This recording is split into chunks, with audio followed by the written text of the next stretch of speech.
1 hora.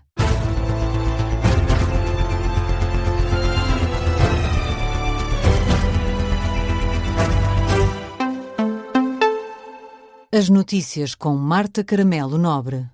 Muito boa noite, vamos às notícias na Rádio Observador, edição da 1. Um jovem de 15 anos é suspeito de ter morto a mãe em casa durante uma discussão.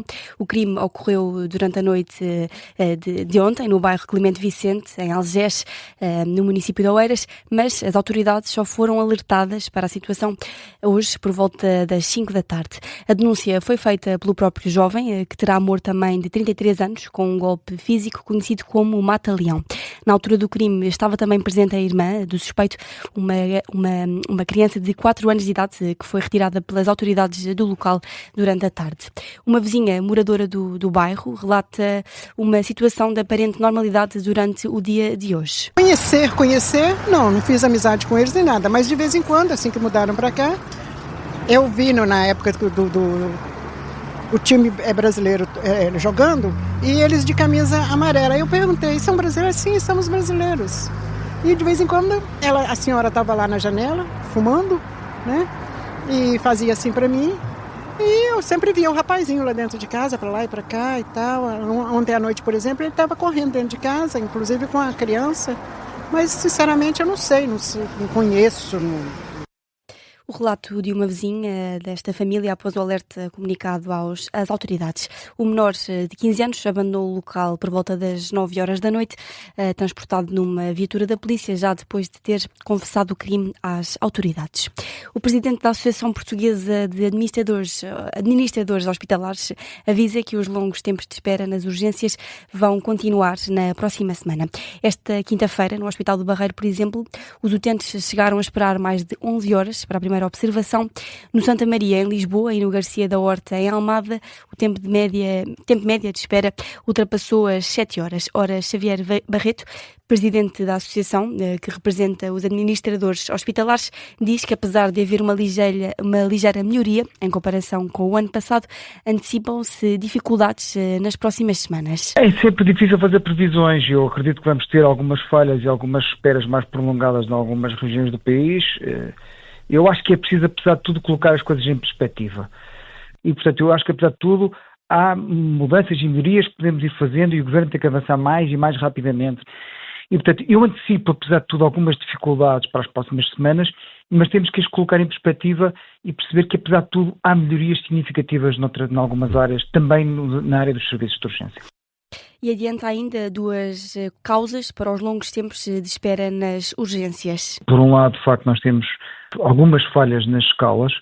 Uma parte importante das escalas dos serviços de urgência são garantidas por prestadores de serviços e eles, como sabemos, estão menos disponíveis para trabalhar durante os meses de verão, particularmente durante o mês de agosto, e, portanto, há falhas. Há problemas também de procura. Repare, nós sabemos que a população do país aumentou muito nos últimos 2 anos. Em algumas regiões do país temos também fluxos por conta do turismo.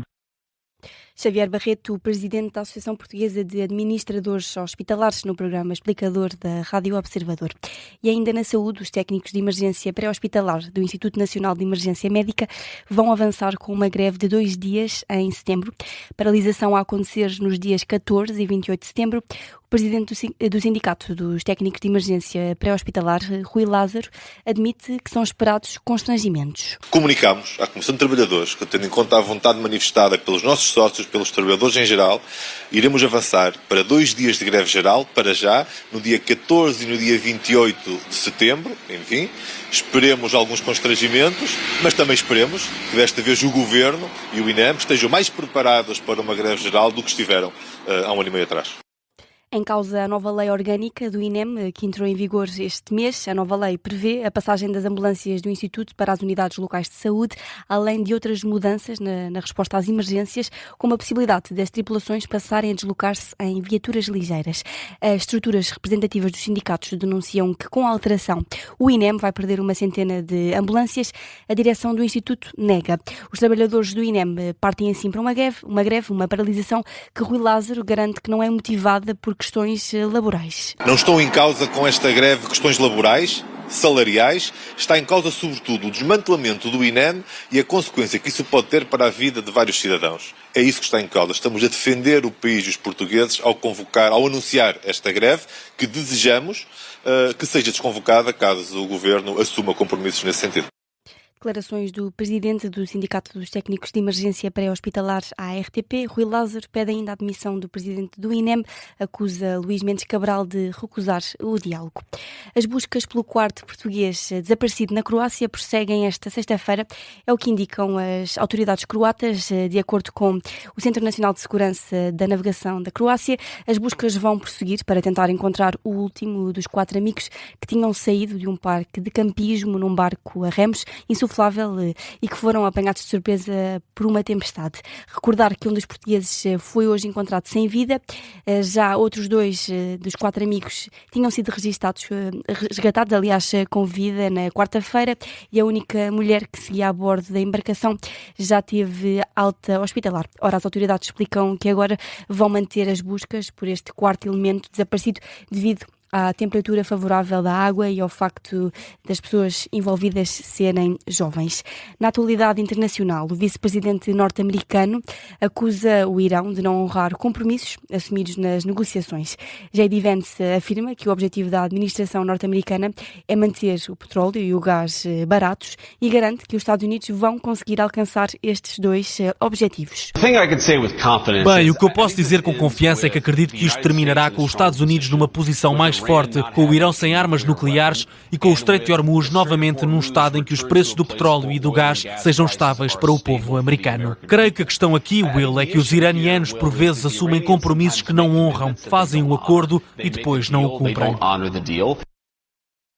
Declarações do vice-presidente norte-americano à CBS News esta quinta-feira. No desporto, o Benfica empatou 1-1 na Escócia com o Hearts para a terceira pré-eliminatória para a fase da Primeira Liga da Europa. No terreno do Hearts, as águias não saíram com a vitória. Apesar de tudo, a equipa de Marco Silva passa à próxima fase com uma vantagem de 7-2 no agregado, devido à vitória na primeira mão que decorreu no Estádio da Luz. Depois do jogo, já em conferência de imprensa, o treinador dos encarnados fala num sentimento de missão cumprida. É uma realidade, missão cumprida, vínhamos aqui para ganhar, o nosso objetivo era ganhar, acho que na primeira parte demonstrámos isso e na segunda parte não conseguimos mostrar tão simples como isso, teremos de estar mais positivos em relação ao que foi a primeira parte. Mais uma vez ficou provado que alguns destes jogadores ainda não têm condição para jogar 90 minutos, é claro, para jogar como nós queremos jogar e vamos ter que jogar.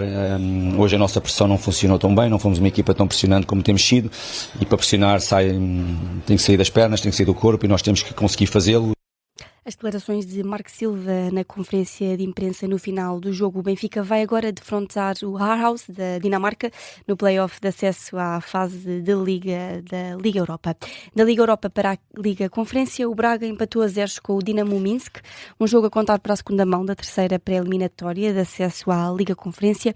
A partida ficou 0-0, mas os bracarenses passaram à próxima fase, pois venceram a primeira mão na Pedreira por 1-0.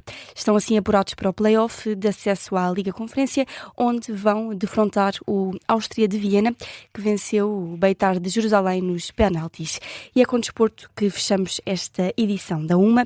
A informação está de regresso à 1h30. Até já.